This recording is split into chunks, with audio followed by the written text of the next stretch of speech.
Hello and welcome to the video. Today we are back with another video on the Cammus C5 steering wheel. I was sent this one for free by Cammus, which is absolutely awesome. Thanks for sponsoring. However, that doesn't stop me from giving my honest opinion on this wheel. I mainly do BeamNG on this channel, and my experience with that has some downsides. The rev lights, they don't work, the speedometer doesn't work, so we'll have to wait for updates when it comes to that. I'm not sure if that's anyone's priority at the moment, so we might have to wait for that for a while. Also, BeamNG is hard to get high frame rate on. To get the absolute most out of your wheel, you want to be playing a game with high FPS, so that's not perfect. Those are the downsides. That doesn't mean that I've not had a great experience with it on BeamNG. It's been a lot of fun. But when you're comparing to Assetto Corsa, it's kind of on another level, the experience that you get out of this. The game might be a little bit older now, but I feel like it's aged very well. It's still a lot of fun. And I think that we're off to a good start with the AI checking up down in front of me. But yeah, I don't want to just keep talking, I want to do some racing as well. Assetto Corsa has kept up really well. I think that looks pretty good actually, even though it's quite easy to get a slightly higher FPS on this game. Not on my old gaming laptop, I'll admit, because I know what it's like to not have the best hardware. But on my current hardware is able to handle it just fine.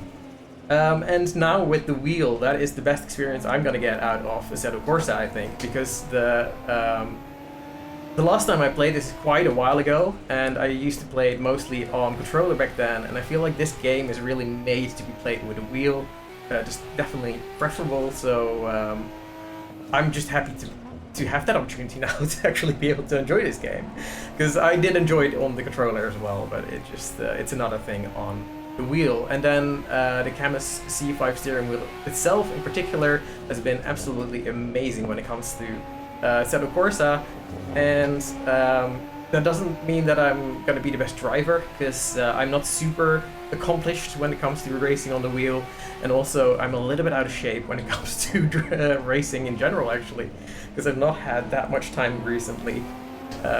So with the wheel, I just moved recently, so I've had this wheel packed up for a while. I have not had much time to make videos either, but that is about to change a little bit, at least for now.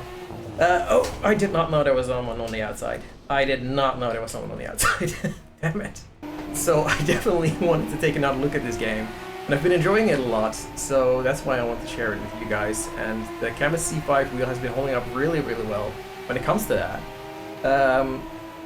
I haven't had any other wheel previously to compare it to, so obviously I can't give you the best information on how it matches up with other wheels and other force feedback wheels, but yeah, the fact that it's direct drive and it's very cheap makes it a good option to consider for sure. But there are other people probably on YouTube that can tell you more about the specifics when it comes to comparing them with other direct drive wheels and other just force feedback wheels. I can tell you that I've been enjoying my time with this, especially because in Assetto Corsa it's different from BeamNG, because BeamNG is technically still in early development, which is a little bit funny to think of after like 10 years of playing it.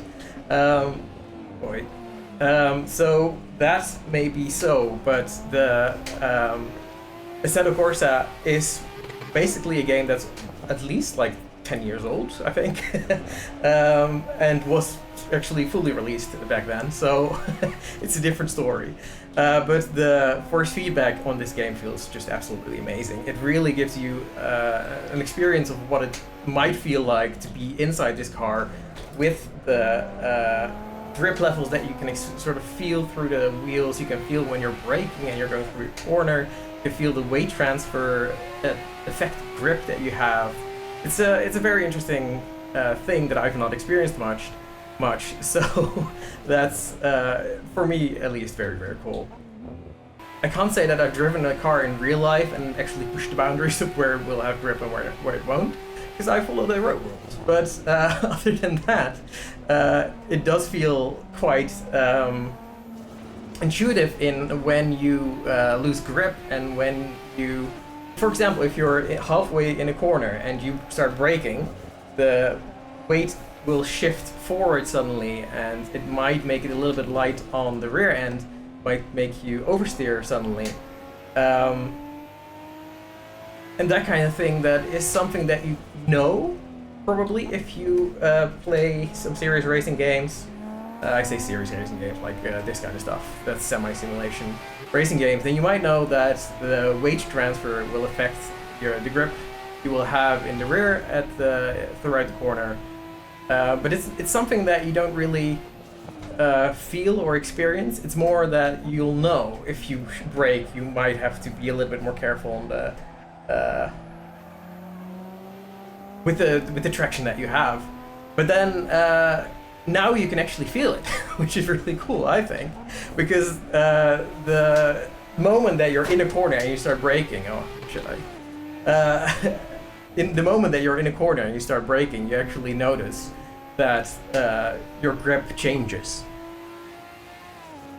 Sorry, I had to just check that my camera was still recording in the right direction. I'm a total professional and this setup is absolutely not janky. Like I was saying, yeah, so there's just a lot of experiences that that I haven't had before that I'm getting through this, so I'm quite excited about all of that. If you have already owned a force feedback wheel, that might be different for you. You might already know what that is like. I've not driven Laguna Seca in ages. I know the track relatively well, but still, it's been such a long time. Also, it's not a race car. I'm guessing that the last thing I drove around this track will have been a race car, so I know the racing lines for those and like where to brake, but I on purpose didn't want to do that because I really love driving around other things than just race cars, basically. Because you get to slide around a little bit, and that I think translates really, really well with the wheel, because you really feel when you're losing traction, you feel when you're sliding, and then to save yourself from sliding with a controller, you have to make like quick reaction, flicking the stick, and like you have to do it just the right amount, and yeah, like you don't really feel what you're doing, but with the wheel you do. So the wheel itself actually pulls itself back to the middle if you're sliding. So if you just sort of go along with that, that actually kind of can save yourself from sliding, especially in a Skyline. I mean, this car is something else. The all-wheel drive system, etc., is made to be easy to drive essentially and work really well. So that is also partly why I'm driving this car at the moment. Yeah, if you're actually driving just any car on this track, it might become hard again just because the suspension is not quite where you want it to be, and it might not have the best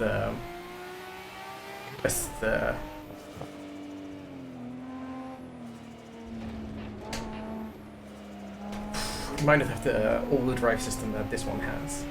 So I'm still making quite a bit of a mess of this whole track, but I'm enjoying it at least. Yeah, but like I said before, on BeamNG the rev lights and the speedometer don't work, but on this game they do. I actually chose the speedometer to show which gear I'm in instead, because that can be quite convenient. And the lights on here, they are adjustable. You can choose whatever color you want for each light, or along a gradient, I think. You can customize it quite a bit. I didn't go with the usual green turning into orange, turning into a green turning into yellow or orange, and then into red to show the gears. But you can, because that was one of the presets. I just chose this preset because it looked pretty, because why not? Yeah, you even get to set where it starts flashing. So at the moment, I think I set it to 95%, so I think that's default. So when you're 95% through the rev range, it starts flashing. But that actually doesn't match what the car does, because it starts flashing before it starts flashing in the game. So that actually gives me a little bit of a heads up of when I should be starting to think about changing gear, which is quite nice. I don't know if that's considered cheating, but it's quite convenient. Yeah, and other than that, I'm just enjoying it. I think that this wheel system, the fact that you can feel that everything that's happening, if you're on the curb like I was there just now, or if you end up going onto the sand a little bit, then you feel that through the wheel. I'm just gonna do it on purpose now. Like it starts vibrating in a different way. And I hope I didn't make my tires dirty. That's now gonna affect my performance. That would be unfortunate. Oh, actually we're now in the last lap. That's not good because we're not actually that far ahead. We've just been in the same position. Which, to be fair, is kind of what I was expecting, because you can see that I'm making mistakes everywhere. I'm not quite in the best shape of my life. I'm just taking it a little bit carefully through some of these corners as well. Now sort of getting back used to driving on the wheel and back used to driving in Assetto Corsa might be for the best. But at least I got one overtake done. That's something, I guess. A little bit wide on that one. I think we'll be able to keep this position through that corner. Oh boy, everyone's braking harder than I was expecting. But like I said, we'll be able to hold this position.